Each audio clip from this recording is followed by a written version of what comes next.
All right, and we are going to read chapter 7, Mudbloods and Murmurs today. As you remember, the last time we met Harry, there was a lot of stuff that happened, but we kind of got to attend some classes with him. First of all, but before they attended any classes, Ron got in big trouble with his mom for flying the car. She sent a howler, which is like this envelope that like opens and yells at you, basically. Scared everybody else. And embarrassed Ron in the middle of the Great Hall while they were eating, scared some other people, made some laugh. And then they went in and they had class with not Professor Sprout, but they also had class with Professor McGonagall and, of course, with Gilderoy Lockhart, who is the title of the chapter of 6. And he let some pixies off, and we had to decide if we thought he knew what he was doing or if we thought he had no idea what he was doing. So you decided that, and today we're going to start with chapter 7, Mudbloods and Murmurs. Harry spent a lot of time over the next few days dodging out of sight whenever he saw Gilderoy Lockhart coming down a corridor. Harder to avoid was Colin Creevey, who seemed to have memorized Harry's timetable. Nothing seemed to give Colin a bigger thrill than to say, "All right, Harry?" 6 or 7 times a day, and hear, "Hello, Colin," back. However exasperated Harry sounded when he said it.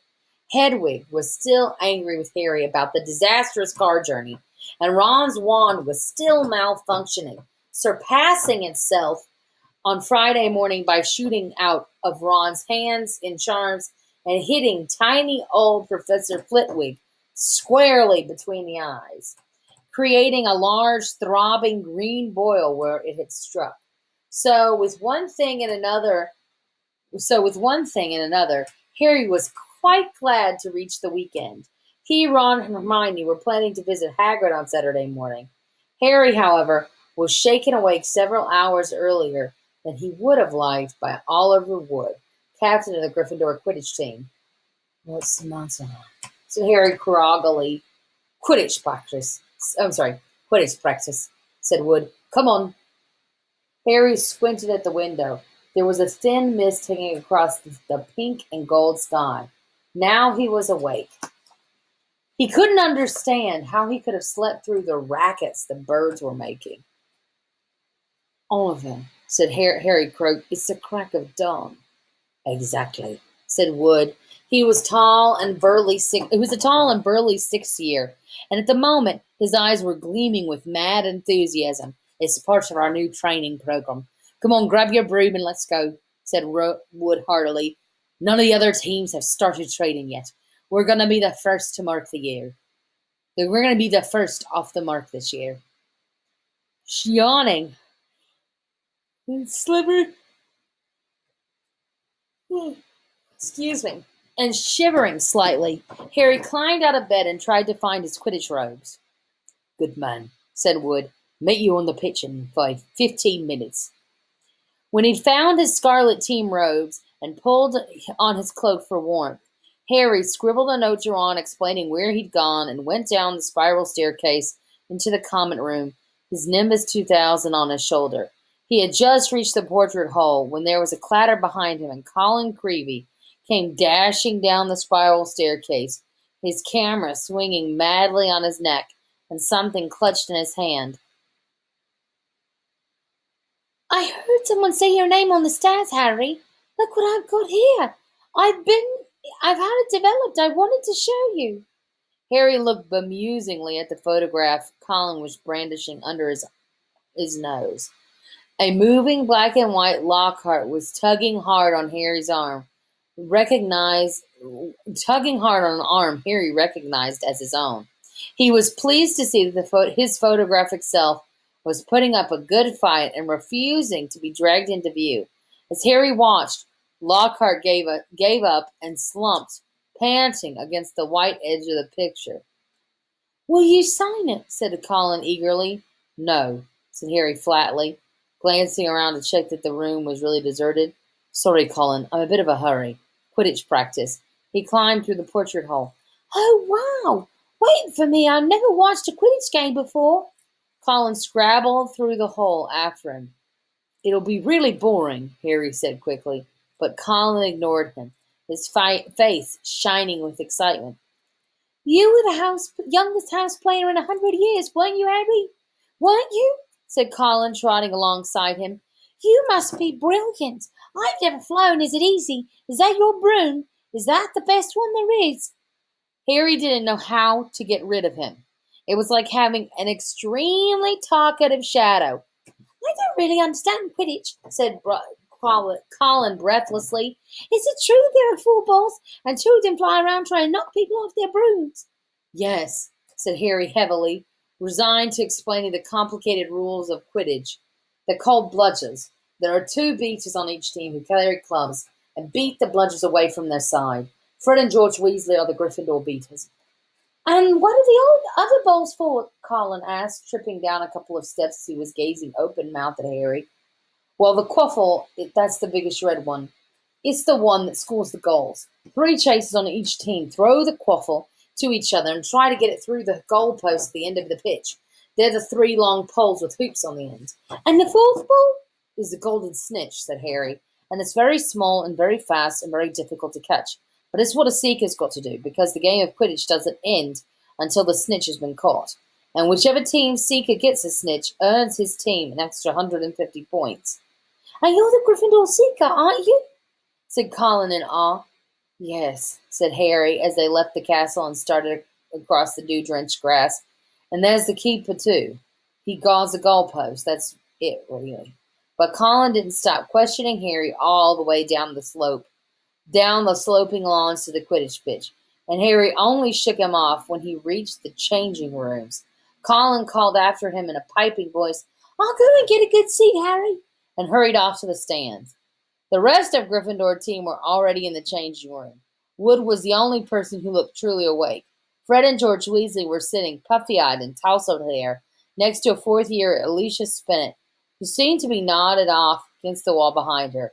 Below her fellow chasers, Katie Bell and Angelina Johnson, were yawning, side by side, opposite them. Excuse me.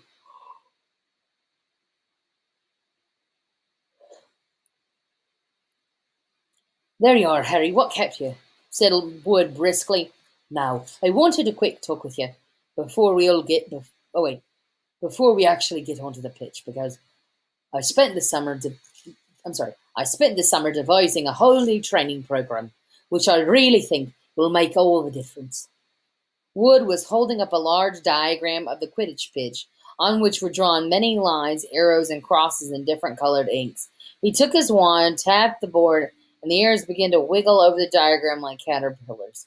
As Wood launched into a speech about his new tactic, Fred Weasley's head dropped right onto Alicia Spinnet's shoulder, and he began to snore. The first board took nearly 20 minutes to explain, but there was another board under that, and a third under that. Harry sank into a stupor as Wood droned on and on. "So," said Wood, at long last jerking Harry from a wistful fantasy about what he could be eating for breakfast at this very moment up at the castle. "Is that clear? Any questions?" "I've got a question, Oliver," said George, who woke up with a start. "Why couldn't you have told all of this yesterday, when we were all awake?" Wood wasn't pleased. "Now listen here, you lot," he said, glowering at them all. "We should have won the Quidditch Cup last year. We're easily the best team, but unfortunately, owing to circumstances beyond our control." Harry shifted guiltily in his seat. He had been unconscious in the hospital wing for the final match of the previous year, meaning that Gryffindor had been a player short and had suffered their worst defeat in 300 years. Wood took a moment to regain control of himself. Their last defeat was clearly still torturing him. "So this year, we train harder than ever before. Okay? Let's go and put out our new theory. Okay, let's go and put our new theories into practice."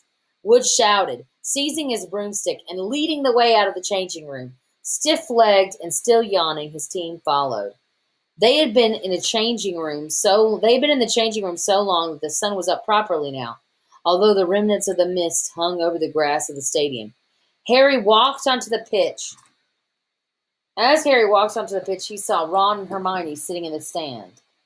Aren't you finished yet? Called Ron incredulously. We haven't even started, said Harry, looking jealously at the toast and marmalade Harry and Ron and Hermione had brought out of the Great Hall. Wood's been teaching us some new moves. He mounted his broomstick and kicked off the ground, soaring into the air.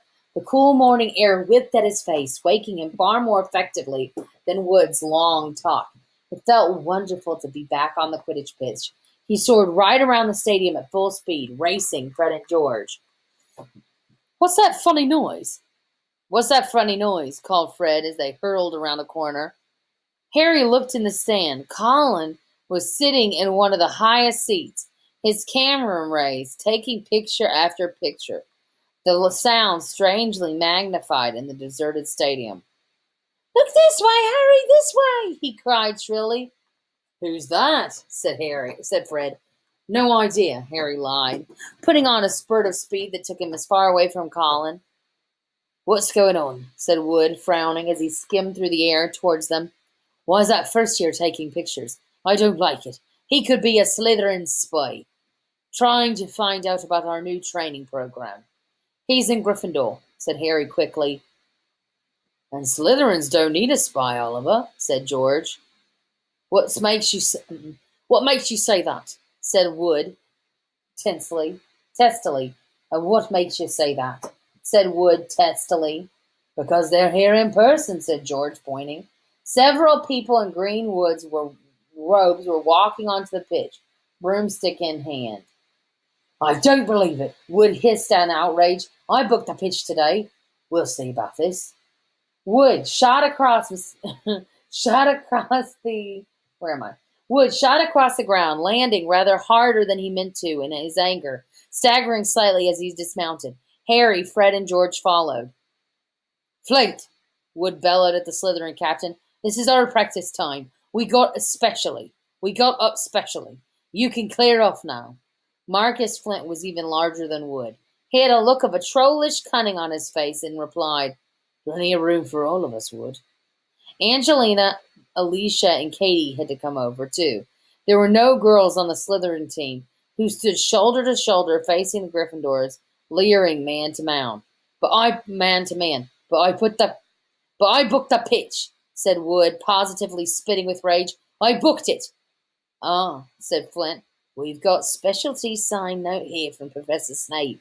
I, Professor S. Snape, give the Slytherin team permission to practice today on the Quidditch pitch, owing to the need to train their new seeker. You've got a new seeker, said Wood, distracted. Where? And from behind the sixth large figure before them came a seventh smaller boy, smirking all over his pale, pointed face. It was Draco Malfoy. Are you Lucius Malfoy's son? Said Fred, looking at Malfoy with dislike. Funny. Oh, funny you should mention Draco's father, said Flint, as the whole Slytherin team smiled even more broadly. Let me show you what a generous gift he made to the Slytherin team. All 7 of them held out their broomsticks, 7 highly polished, brand new handles of 7 sets of fine gold leathering spelling out the word Nimbus 2001. Gleamed under the Gryffindors' noses in the early morning sun. The latest motto only came out last month, said Flint carelessly, flicking a speck of dust from the end of his own. I believe it outstrips the old Nimbus 2000 series by a considerable amount. As for the old clean sweeps, he smiled nastily at Fred and George, who were both clutching clean sweep flies. Sweeps the board with them. None of the Gryffindor team could think of anything to say for a moment. Malfoy, smirking so broadly his cold eyes were reduced to slits. Oh, look, said Flint. A pitch invasion. Ron and Hermione were crossing the grass to see what was going on. Just what's happening? Ron asked Harry. Why aren't you playing? What's he doing here? He was looking at Malfoy, taking in his Slytherin Quidditch robes. I'm the new Slytherin seeker, Weasley, said Malfoy smugly. Everyone's just been admiring the brooms my father bought our team. Ron gaped, open-mouthed, at the 7 superb broomsticks in front of him. Good, aren't they? said Malfoy smoothly. "Perhaps the Gryffindor team will be able to raise some gold and get new broomsticks, too. You can raffle off for those clean sweep fives. I expect a museum would bid for them." The Slytherin team howled with laughter. "At least no one on the Gryffindor team had to buy their way in," said Hermione sharply. "They got in on pure talent." The smug look on Malfoy's face flickered. "No one asked your opinion, you filthy little mudblood," he spat. Harry knew at once that Malfoy had said something really bad because there was an instant uproar at his words. Flint had to dive in front of Malfoy to stop Fred and George from jumping on him. Alicia shrieked, "How dare you!" And Ron plunged his hand into his robes, pulled out his wand, yelling, "You'll pay for that one, Malfoy," and pointed furiously under Flint's arm at Malfoy's face. A loud bang echoed around the stadium, and a green jet of light shot out the wrong end of Ron's wand, hitting him in the stomach and sending him reeling backwards onto the grass. "Ron, are you all right?" squealed Hermione. Ron opened his mouth to speak, but no words came out. Instead, he gave an almighty belch, and several slugs dribbled out of his mouth onto his lap. The Slytherin team were paralyzed with laughter. Flint was doubled up, hanging onto his new broomstick for support. Malfoy was on all fours, banging the ground with his fists. The Gryffindors were gathered around Ron, who kept belching large, glistening slugs. Nobody seemed to want to touch him. "We better get him to Hagrid's. It's nearest," he said to Hermione, who nodded bravely, and the pair of them pulled Ron up by the arms. "What happened, Harry? What's happening? Is he ill? But can you cure him, can't you? But you can cure him, can't you?" Colin had run down from his seat and was now dancing alongside them as they left the pitch. Ron gave a huge heave, and more slugs dribbled down his front. "Oh," said Colin, fascinating and raising his camera. "Can you hold him still, Harry?" "Get out of the way, Colin," said Harry angrily. He and Hermione supported Ron out of the stadium and across the grounds towards the edge of the forest.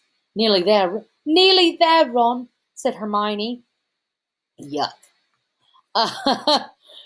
said Hermione as the gamekeeper's cabin came into view. "You'll be all right in a minute. Almost there." They were within 20 feet of Hagrid's house when the front door opened, but it wasn't Hagrid who emerged. Gilderoy Lockhart, wearing the robes of palest mauve today, came striding out. "Quick, behind here," Harry hissed, dragging Ron behind a nearby bush. Hermione followed, somewhat reluctantly. "It's a simple matter if you know what you're doing," Lockhart was saying loudly to Hagrid. "If you need help, you know where you can. If you need help, you know where I am. I'll let you have a copy of my book. I'm surprised you haven't already got one. I'll sign one tonight and send it over. Well, goodbye." And he strode away towards the castle. Harry waited until Lockhart was out of sight and then pulled Ron out of the bush and up to Hagrid's front door. They knocked urgently. Hagrid appeared at once, looking very grumpy, but his expression brightened when he saw who it was. "Been wondering when you come to see me. Come in. Thought you might have been Professor Lockhart back again." Harry and Hermione supported Ron over the threshold into the one-room cabin, which had an enormous bed in one corner, a fire crackling merrily in another. Hagrid didn't seem perturbed by Ron's slug problem, which Harry hastily explained as he lowered Ron to the chair. "Better out than in," he said cheerfully, plonking a large copper basin in front of him. "Get 'em all up, Ron." "I don't think there's anything to do except for wait for it to stop," said Hermione anxiously, watching Ron bend over the basin. "That's a difficult curse to work at the best of times, but with a broken wand." Hagrid was bustling around making them tea. His boarhound Fang was slobbering all over Harry. "What did Lockhart want with you, Hagrid?" Harry asked, scratching Fang's ears. "Giving me advice on getting kelpies out of the well," growled Hagrid, moving a half-plucked rooster off his scrub table and setting down a teapot. I don't know. and banging on about some banshee he'd banished. If one word of it were true, I'll eat my kettle. It was most unlike Hagrid to criticize Hogwarts teacher, and Harry looked at him in surprise. Hermione, however, said in a voice somewhere higher than usual, I think you're being a bit unfair. Professor Dumbledore obviously thought he was the best man for the job. He was the only man for the job, said Hagrid, offering them a pane of treacle toffee, while Ron coughed squelchingly into his basin. And I mean the only one. Getting very difficult to find anyone for the dark arts job. People aren't too keen to take it on sea. They're starting to think it's jinx. No one's lasted for a long while. So tell me, said Hagrid, jerking his head at Ron, who was he trying to curse? Malfoy, called Hermione. Malfoy called Hermione something. It must have been really, really bad because everyone went mad. It was bad, said Ron hoarsely, emerging over the tabletop, looking pale and sweaty. Malfoy calls her a mudblood, Hagrid. Ron dived out of sight again as a fresh wave of slugs made their appearance. Hagrid looked outraged. He didn't, he growled at Hermione. He did, she said. But I don't know what it means. I could tell it was really rude, of course. It's the most insulting thing he could think of, gasped Ron, coming up. Mudblood's a really foul name for someone who was muggle-born, you know. Magic parents, non-magic parents. There are some wizards, like Malfoy's family, who think they're better than everyone else because they're what people call pure blood. He gave a small burp, and a single slug fell onto his outstretched hand. He threw it into the basin and continued. I mean, the rest of us know it doesn't make any difference at all. Look at Neville Longbottom. He's a pureblood, and he can hardly stand a cauldron the right way. And I haven't betted a spell our Hermione can't do, said Hagrid proudly, making Hermione go a brilliant shade of magenta. It's a disgusting thing to call someone, said Ron, wiping his sweaty brow with a shaking hand. Dirty blood, see? Common blood. It's mad. Most wizards these days are half blood anyway. If we hadn't married muggles, we'd have died out. So I want us to pause and think about, so you can think about if this reminds you of anything in real life. That Malfoy has called Hermione just a really horrible, horrible word that means that means dirty blood. And that he and his family, who are his parents are both wizards and he's a wizard, think that they're better than other wizards who have married or who have people in their family who are muggles or non-wizards. So think about that for a while. So let's keep going. He retched and ducked out of sight again. Well, I don't blame you for trying to curse him, Ron, said Hagrid loudly over the thuds of more slugs hitting the basin. But maybe it was a good thing your one backfired.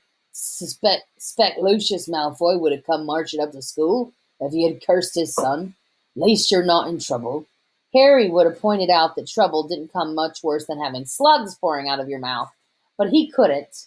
Hagrid's treacle toffee had cemented his jaws together. Harry, said Hagrid suddenly, as though struck by a sudden thought. Got a bone to pick with you. I heard you've been giving out signed photos. How come I haven't got one? Furious, Harry wrenched his teeth apart. I've not been giving out signed photos, he said hotly. If Lockhart's still putting that about. But then he saw that Hagrid was laughing. I'm only joking, he said, patting Harry genially on the back and sending him face first into the table. I knew you hadn't really. I told Lockhart you didn't need to. You're more famous than him without trying. Don't think he did. But he didn't like that, said Harry, sitting up and rubbing his chin. Don't think he did, said Hagrid, his eyes twinkling. And then I told him I'd never read one of his books, and he decided to go. Treacle toffee, Ron, he added as Ron reappeared. No thanks, said Ron weakly. I'd better not risk it. Come and see what I've been growing, said Hagrid as Harry and Hermione finished the last of their tea. In the small vegetable patch behind Hagrid's house, there was a dozen of the largest pumpkins Harry had ever seen. Each one was the size of a large boulder. Getting on well, are they? Said Hagrid happily. For the Halloween feast. Should be big enough by then. What have you been feeding them? Said Harry. Hagrid looked over his shoulder to check that they were alone. I've been giving them a bit, of help.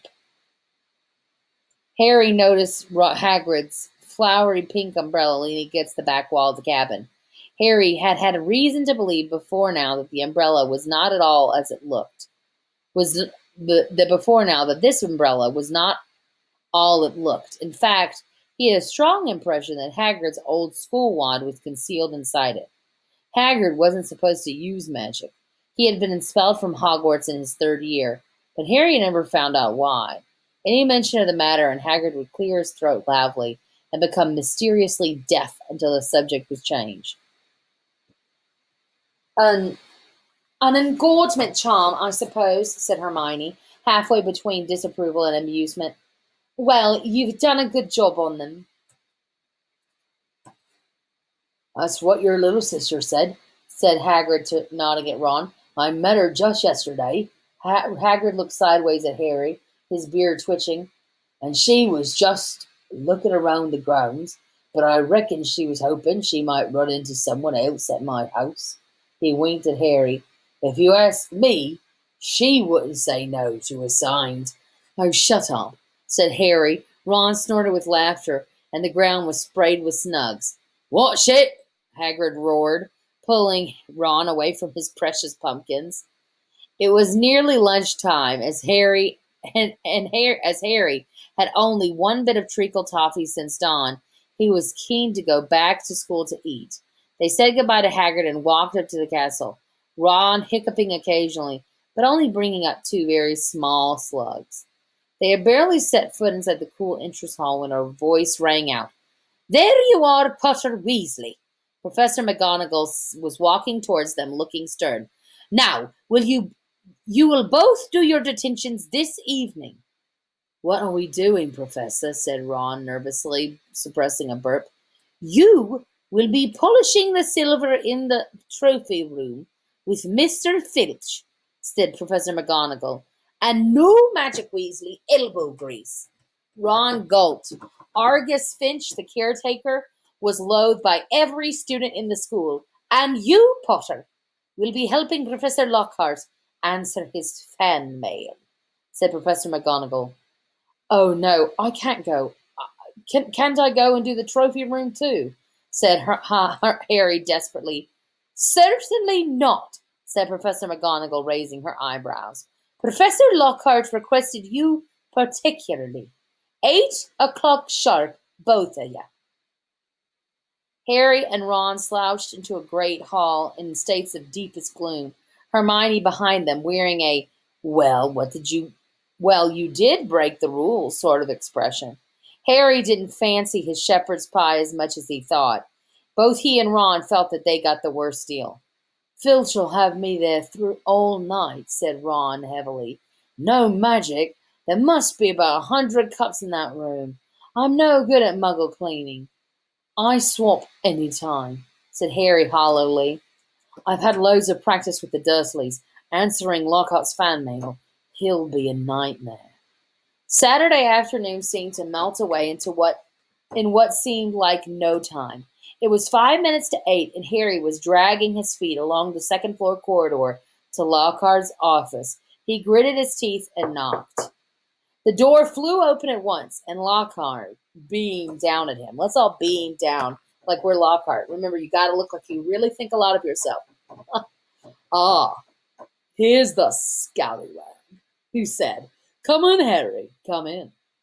Shining brightly on the walls by the light of many candles were countless framed photographs of Lockhart. He even had signed a few of them. Another large pile lay on his desk. You can address the envelopes, Lockhart told Harry, as though this was a huge treat. The first one's going to Gladys Scudden. Bless her, a huge fan of mine. The minutes snailed by. Harry let Lockhart's voice wash over him, occasionally saying, and right, and yeah. Now and then he caught a phrase like, fame's a fickle... He got a phrase like, fame's a fickle friend, Harry, or celebrity is as celebrity does. Remember that. The candles burned lower and lower, making the light dance all over the many moving spaces of Lockhart. Watching him, Harry moved his aching head over what felt like the thousandth envelope, writing out Veronica Smethly's address. It must be nearly time to leave. Harry thought miserably, please let it be nearly time. And then he heard something quite apart from the spitting of the dying candles, and Lockhart's prattle about his fans. It was a voice to chill the bone marrow, a voice of breathtaking ice-cold venom. Come to me, let me rip you, let me tear you, let me kill you. Harry gave a huge jump, and a large lilac blot appeared on Veronica Smelthley Street. What? He said loudly. I know, said Lockhart. 6 solid months at the top of the bestseller list. Broke all the records. No, said Harry frantically. That voice. Sorry, said Lockhart, looking puzzled.